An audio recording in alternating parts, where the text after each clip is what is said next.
अगर हमने स्कॉर्पियो के छत में चढ़ा नोटिस जारी किया तो कल्पना सोरेन का नोटिस कहने जारी किए? हेमंत सोरेन रांची में चढ़े स्कॉर्पियो में कहने नोटिस जारी किए? आज नरेंद्र मोदी खुला जीप में चढ़ रहे हैं, राहुल गांधी खुला जीप में चढ़ रहे हैं, कन्हैया कुमार से लेकर अरविंद केजरीवाल से लेकर तेजस्वी यादव चढ़ रहे हैं खुला जीप में, कहने नोटिस जारी हो रहा है। इसीलिए मैं यहाँ के डीसी से पूछूंगा, आपके माध्यम से यहाँ के डीसी से पूछेंगे कि आप अफगानिस्तान से ट्रेनिंग लेकर आए हैं, 1 घंटा का हेलीकॉप्टर का भाड़ा 1 लाख रुपया है, आप हेलीकॉप्टर में उड़ के आते हैं मैडम और बोलते हैं 2,500 টাকা दीजिए। मैडम जो चश्मा परे ये चश्माटा मुख्यमंत्री वो 61,000 दाम है उसका, 61,000 चश्मार दाम আছে। এই যে মুখ্যমন্ত্রী এই যে হাতে ঘড়ি পরে ঘড়ি ঘড়ি বোঝেন আপনি কি বলে ঘড়িকে? ঘড়িয়ে বলে না, 2.5 লাখের ঘড়ি বটে। কি জন্য আসছে কি কাজে আসছে আপনি সবাই জানেন। এখনে এই আপনার ঘাটশিলা বিধানসভা ইলেকশনের সময় বটে। ইলেকশন মানে কি আমরা কে জানবার দরকার আছে, জানতে যাই কি ইলেকশনের মানে কি। ইলেকশনের মানে ভোটের মানে কি আমাদের ক্ষেত্রর, আমাদের গ্রামের, আমাদের জেলার যে সমস্যা, আমাদের রাজ্যের যে সমস্যা, ওই সমস্যার কিভাবে নিদান হবে। আমাদের ক্ষেত্রের সমস্যা কি?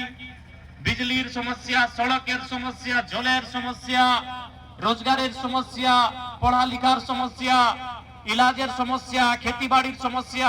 এই সমস্যার নিদান কিভাবে হবে সেজন্য আমরা ভোট করে, ভোটের মাধ্যমে আমরা একটা এমএলএ এমপির চুনাও করে ওই এমপি এমএলএ বিধানসভার ভিতর লোকসভার ভিতর যায় নিয়ে আমাদের মুদ্দা আমাদের সমস্যাকে রাখে কি আমাদের ক্ষেত্রে এইটা সমস্যা আছে, এই সমস্যাকে গভর্নমেন্টকে সমস্যার নিদান করতে হবে। কিন্তু আজকে কি পরিস্থিতি আছে? আজকে আমাদের এমএলএ আমাদের এমপি আমাদের গ্রামে আসেই নাই। যদি ওরা আমাদের গ্রামে আসবে নাই তো কিভাবে আমাদের সমস্যাকে জানবে কি আমাদের সমস্যা কি? ডক্টর আসবে তো ডক্টর হাত ধরে নিয়ে জানবে কি কোথায় ভাই নসে কি আছে, মাথায় কি দর্দ আছে, কি ঘেঁচায় দর্দ আছে। তো সেভাবে अगर এমপি এমএলএ আমাদের ক্ষেত্রে আসেই নাই তো জানবে কি জন্য? তো সেই জন্য এই আমাদের ভোটের অধিকার বটে কি আমরা ভোটে নিয়ে আপনার এমএলএ এমপির চুনাও করে নিয়ে ওকে ভালো মানুষকে পাঠাবো যে ওইখানে মানে রাঁচির বিধানসভায়, ওইখানে মানে দিল্লির লোকসভায় আমাদের নিজের যে সমস্যা আছে ওই সমস্যার নিদানের খাতির ওইখানে ডিসকাশন করবে, ওইখানে বাতচিত করবে, ওইখানে সংঘর্ষ করে নিয়ে আমাদের সমস্যার সমাধান করবে। আজকে আপনি সবাই জানেন ঝাড়খণ্ড রাজ্য মানে কি? ঝাড়খণ্ড রাজ্য মানে রক্তর রাজ্য। ঝাড়খণ্ড রাজ্য মানে কি আপনি সবাই জানে, ঝাড়খণ্ড রাজ্য মানে রক্তর রাজ্য, নির্মলের রক্ত এই রাজ্য, কত মহাপুরুষের রক্ত, অনগিনত মহাপুরুষের বীরের রক্ত এই রাজ্য। আমাদের পূর্বজে দাদা কাকা জেঠা আমাদের লড়েছে রাজ্যের নির্মাণের জন্য। কেনে ভাই কি আমাদের ছেলে আমাদের ফিউচারের জেনারেশন ওকে ভালো শিক্ষার দরকার আছে, ওদের ভালো চাকরির দরকার আছে, ওরা মান সম্মান দরকার আছে। লেকিন আজকে কোথায় মান সম্মান? আজকে এই রাজ্যের রক্তর রাজ্যে কোথায় মান সম্মান আছে? আপনি আপনাকে বাতাও কোথায় মান সম্মান আমাদের? আজকে মুখ্যমন্ত্রীর বউ বলছে কি আমি মাসে মাসে 2,500 টাকা দিচ্ছি। এই 2,500 কি হবে? এই 2,500 জন্য কি আমরা ঝাড়খণ্ডের রাজ্যের নির্মাণ করেছি? যদি 2,500 খুব টাকা বটে তো আপনি মুখ্যমন্ত্রী বউকে বলো কি আপনাকে আমরা 2,500 টাকা নেই 5,000 টাকা দিচ্ছে। আপনি এই 5,000 টাকা নিয়ে রাঁচি থেকে এইখানে घाटशिला टेम्पो गाड़ी থাকে আসুন। आइए अब टेम्पो गाड़ी चढ़ के आइए मैडम। अगर 2,500 बहुत कुछ है, अगर 2,500 के लिए हमारे बाप दादा झारखंड बनाए हैं तो आपको हम लोग 5,000 दे रहे हैं। आप टेम्पो गाड़ी में बैठिए रांची में घाटशिला प्रचार कीजिए। आप हेलीकॉप्टर में आएंगे और गरीब लोग को भाषण देंगे 2,500 का। हेलीकॉप्टर भाड़ा को तो जाने अपनी 1 घंटार भाड़ा 1 लाख টাকা, 1 घंटा का हेलीकॉप्टर का भाड़ा 1 लाख रुपया है।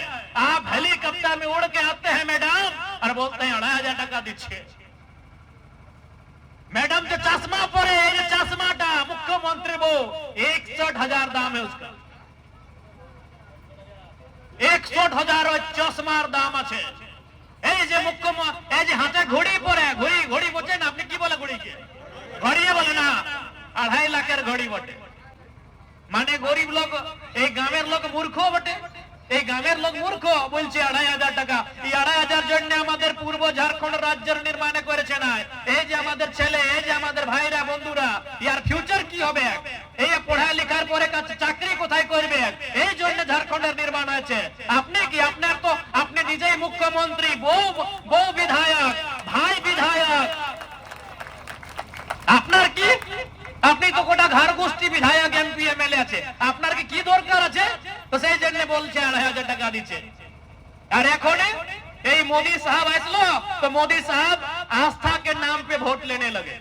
मंदिर बना देंगे, राम जी, कृष्णा जी, भगवान के नाम पे वोट लिए। अब हेमंत सोरेन उनकी बहू सिखाती है कि आंसू बहाइए और वोट लीजिए। क्या आंसू से समस्या का समाधान होगा? वोट आंसू के लिए।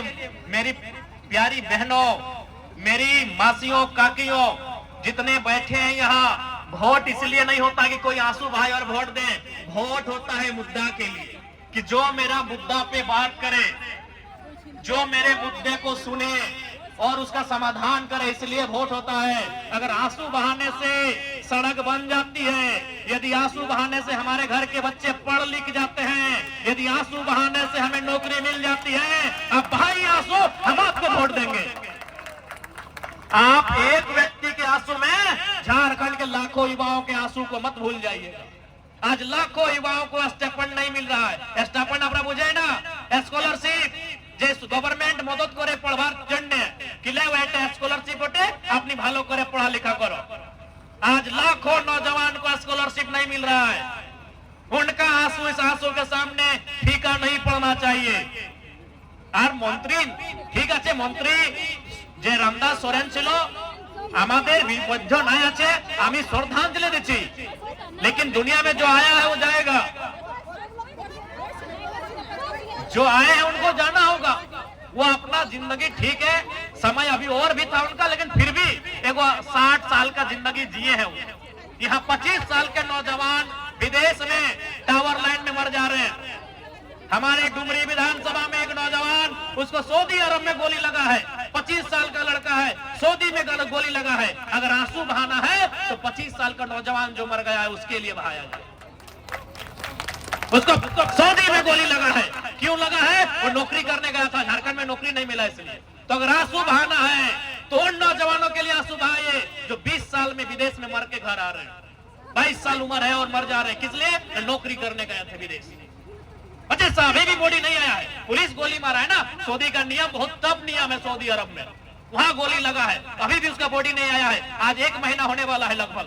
हम लोग रोज वहाँ कंपनी से बात करते हैं कि हम यहाँ के एमएलए बोल रहे हैं, बोला एमएलए साहब वहाँ का कानून बहुत टफ है, इंग्लिश में उनको हम बात करना पड़ता है, कभी कभी वॉइस मैसेज से बात करना पड़ता है उन लोग से। बोलता है एमएलए साहब यहाँ का कानून बहुत टफ है, इतना आसानी से बॉडी नहीं जाएगा।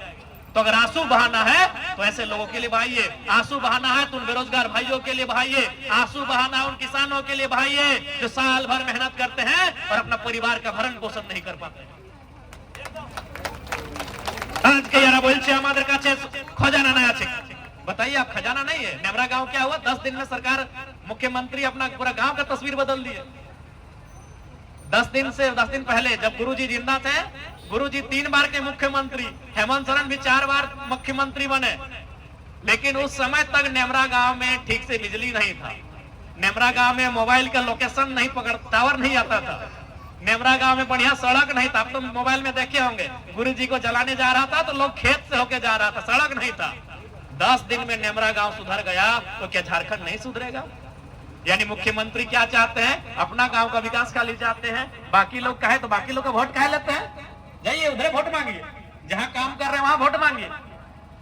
इसलिए आज हम मानते हैं और आप भी मानते हैं कि एक सीट से कुछ होगा नहीं, लेकिन ये एक मैसेज जाएगा पूरा झारखंड में, एक मैसेज जाएगा पूरा बिहार में, झारखंड के बगल में जो बंगाल है, उड़ीसा है, वहां भी मैसेज जाएगा कि मंत्री का सीट इन लोग हार गया, मतलब काम ठीक नहीं किया था। अगर जीत जाएगा तो फिर सीना ठोक के बोलेगा 2,500 में इन लोग को गुलाम बना लिया। आज ये देखना होगा, बिल्कुल माताओं बहनों मायरा मासीरा, आपको भी बोलना होगा कि भाई 2,500 हम फ्री में नहीं लेंगे। आप उनको दीजिए जो हमारे भाई बहन, हमारे घर के बच्चे 10 साल मेहनत करके पढ़े लिखे हैं, साइकिल का पेडल मार मार के ठंडा में, गर्मी में, धूप में कोचिंग क्लास गए हैं, जो रात 12 बजे, 1 बजे, 2 बजे रात तक, मैंने 18, 20, 22 साल का लड़का लोग आंख में चश्मा लगा लिया पढ़ते पढ़ते, आधा बाल पका लिया पढ़ते पढ़ते। उनको नौकरी देने का काम कीजिए, उनको रोजगार से जोड़िए। हम लोग नहीं चाहते 18,000 रुपया। आप अगर इतना ही हमारा चिंता करते हैं तो उनके रोजगार से जोड़िए। सरकार आपकी है, इसीलिए सरकार को चोट देने की आवश्यकता है। और उसके बाद चंपई चाचा, बताइए उनको क्या दुख है? चंपई चाचा मुख्यमंत्री थे, फिर भी उनको बुढ़ाते समय चिंता है कि मेरा बेटा सेट हो जाए, इसीलिए न सीट खड़ा कर दी है बाबूलाल सोरेन को। जब चंपई सोरेन मुख्यमंत्री थे और उनको अपना बेटा का चिंता है, तो आप मुख्यमंत्री नहीं या फिर भी बेटा का चिंता नहीं कर रहे, सोचिए। तो मूर्ख बेवकूफ कौन है समझिए, बेवकूफ जनता है कि नहीं। चंपई चाचा मुख्यमंत्री छिलो, आज के एमएलए আছে, आज के मुख्यमंत्री নাই কিন্তু এমএলএ আছে চম্পই চাচা। তাও চিন্তা করছে নিজের ছেলে, তাও চিন্তা করছে নিজের ছেলে। तो भाई जब वो मुख्यमंत्री होके अपना बेटा का चिंता कर रहा है, तो हम लोग तो गांव का गरीब किसान है, हमको तो ज्यादा चिंता करना चाहिए। उनको नहीं करने से भी कम तो कई करोड़ टका उनके पास होगा।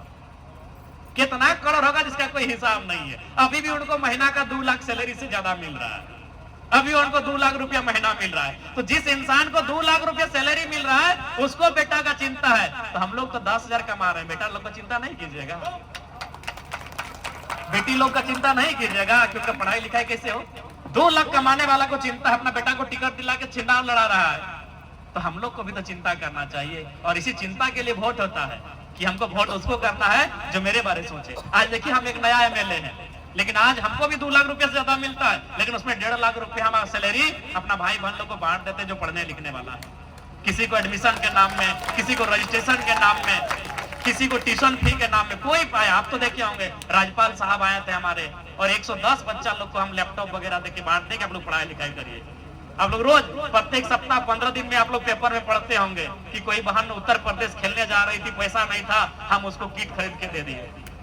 कोई बहन एडमिशन करना था, उसको डिप्लोमा में पैसा नहीं था, मेरे पास आई, उसको हम चेक साइन करके तुरंत दे दिए।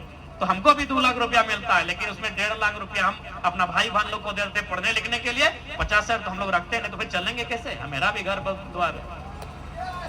तो से जन्य मायरा मासीरा दीदीरा काकीरा ए भोटेर माने हमारे समस्यार निदान। और आप देख सकते हैं कि आज अकेला विधायक है और सबका नजर हम पे। क्यों नजर है? ना हम जनता का बात करते हैं, हम जनता के बाल बच्चों के भविष्य का बात करते हैं, इसीलिए सबका नजर हम पे। आपको भी मालूम होगा, जब हम लोग आए थे चुनाव का नॉमिनेशन करने के लिए, डीसी को नोटिस जारी कर दिया, हम लोग गाड़ी के ऊपर गए थे मैंने नॉमिनेशन करने। तो हम आपके माध्यम से और मीडिया के माध्यम से सिंहभूम जिला यानी इस सिंहभूम जिला के डीसी से पूछना चाहेंगे। पहले तो हम आपको शुभकामना देते हैं कि फ्यूचर में आप कहीं डीसी से भी ऊपर जाइए, आप चीफ सेक्रेटरी बनिए। लेकिन एक सवाल जरूर उनसे हम पूछेंगे आपके माध्यम से कि आप जो IAS IPS का ट्रेनिंग लिए हैं, लाल बहादुर शास्त्री अकादमी से लिए हैं या अफगानिस्तान में जाके लिए हैं? अगर लाल बहादुर शास्त्री अकादमी में आपने ट्रेनिंग लिया है सिंहभूम जिला के डीसी महोदय, तो हम पूरा बिहार चुनाव कैंपेन करके आ गए, कहीं नोटिस जारी नहीं हुआ। हमने पूरा झारखंड ऐसा प्रचार किया, विधानसभा का चुनाव, हम पूरा लोकसभा का चुनाव में ऐसा कैंपेन किए, कहीं नोटिस जारी नहीं हुआ। ठीक है, अगर हमने स्कॉर्पियो के छत में चढ़ा नोटिस जारी किया, तो कल्पना सोरेन का नोटिस कहने जारी किए? हेमंत सोरेन रांची में चढ़े स्कॉर्पियो में, कहने नोटिस जारी किए? आज नरेंद्र मोदी खुला जीप में चढ़ रहे हैं, राहुल गांधी खुला जीप में चढ़ रहे हैं, कन्हैया कुमार से लेकर अरविंद केजरीवाल से लेकर तेजस्वी यादव चढ़ रहे हैं खुला जीप में, कहने नोटिस जारी हो रहा है। इसीलिए मैं यहाँ के डीसी से पूछूंगा, आपके माध्यम से यहाँ के डीसी से पूछेंगे कि आप अफगानिस्तान से ट्रेनिंग लेकर आए हैं या बाकी भारत के IAS IPS जो लाल बहादुर शास्त्री जो एकेडमी है वहां से ट्रेनिंग लेके आते हैं, आप वहां से ट्रेनिंग लेके आए हैं या फिर आप अफगानिस्तान से ट्रेनिंग लेकर आए हैं? बताइएगा। या फिर ये भी बताइएगा कि राजा के कहने में ऐसा कर रहे हैं। गांधी ठीक कहते थे कि भारत आजाद होने के बाद जो IAS IPS की व्यवस्था है, ब्यूरोक्रेट्स की व्यवस्था को खत्म कर देना चाहिए। आज देख रहे हैं ब्यूरोक्रेट्स का काम क्या है। आज ये नेताओं विधायकों के इशारे पे काम करते हैं, मंत्री और सरकारों के इशारे पे काम करते हैं। अरे डीसी साहब, हमको भी मालूम है, दलमा का पहाड़ में कोई आदिवासी रहता है तो आंख दिखाते हैं, और कोई बिल्डर घर बनाता है आप चुपचाप हो जाते हैं। हमको मालूम है आप क्या कर रहे हैं। लेकिन हम नहीं चाहते हैं, आप नौकरी के दबाव में है, करिए, लेकिन तो क्यों ऐसा हो रहा है कि जान रहा है कि लड़का गरीब का बात करता है, जान रहा है कि लड़का नौजवान का बात करता है। तो इसलिए मायरा मासिरा काकीरा आज के सभाয় আপনার নিশ্চয় করে নিয়ে নির্ণয় করে নিয়ে আপনার যে মত আছে ওইটা আমাদের কেঁচি ছাপ, আমাদের প্রত্যাশী রামদাস মুর্মু, আমাদের চুনাও চিহ্ন কেঁচি নম্বর 5 আছে, আপনার আশীর্বাদ আমরা আমাকে সবাইকে দিবে এইটা অনুরোধ করতে এসেছে। और एक बात अंत में यही बोलेंगे कि हारे या जीते आपके साथ है, आपके मुद्दों के साथ है, आपके लिए लड़ेंगे, आपके लिए संघर्ष करेंगे, इसी सोच के साथ हम लोग राजनीति में आए हैं। ঠিক আছে, সবাই ভালো করে থাকবে, সবাই ভালো করে মিলেমিশে নিয়ে রইবে, এইটা আমাদের মেসেজ আপনাকে। সবাইকে জোহার, সবাইকে নমস্কার, ভালো করে থাকবে।